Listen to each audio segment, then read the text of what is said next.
ತಮಿಳುನಾಡಲ್ಲಿ ಅಧಿಕಾರಕ್ಕೆ ಬರ್ತಾ ಇದ್ದಂತೆ ಮುಖ್ಯಮಂತ್ರಿ ವಿಜಯ್ ಆಕ್ಷನ್ ಮೋಡ್ಗೆ ಹೋಗ್ತಾ ಇದ್ದಾರೆ. ಧಾರ್ಮಿಕ ಸ್ಥಳದ ಬಳಿ ಇದ್ದಂತ 717 ಮದ್ಯದಂಗಡಿಗಳಿಗೆ ಬೀಗ ಮುದ್ರೆ ಬಿದ್ದಿದೆ. ಮುಖ್ಯಮಂತ್ರಿ ವಿಜಯ್ ಮಹತ್ವದ ಆದೇಶವನ್ನು ಮಾಡಿದ್ದಾರೆ.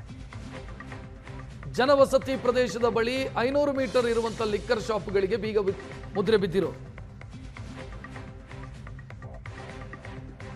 ಧಾರ್ಮಿಕ ಸ್ಥಳಗಳು, ಜನವಸತಿ ಪ್ರದೇಶ, ಇಲ್ಲಿರುವಂತಹ ಲಿಕ್ಕರ್ ಶಾಪ್ಗಳಿಗೆ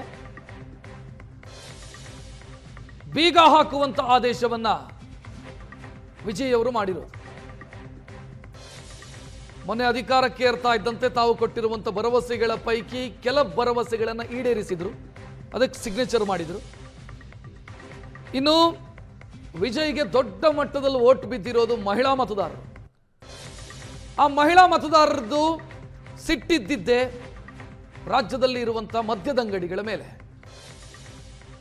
ಆ ಮದ್ಯದಂಗಡಿಗಳಿಗೆ, ಅದರಲ್ಲೂ ಜನವಸತಿ ಪ್ರದೇಶ ಮತ್ತು ಧಾರ್ಮಿಕ ಸ್ಥಳಗಳ ಹತ್ತಿರದಲ್ಲಿದ್ದಂಥ ಮದ್ಯದಂಗಡಿಗಳಿಗೆ ಬೀಗ ಹಾಕುವ ಅಂತ ಆದೇಶಕ್ಕೆ ಸಿಗ್ನೇಚರ್ ಹಾಕಿದ್ದಾರೆ ವಿಜಯ್.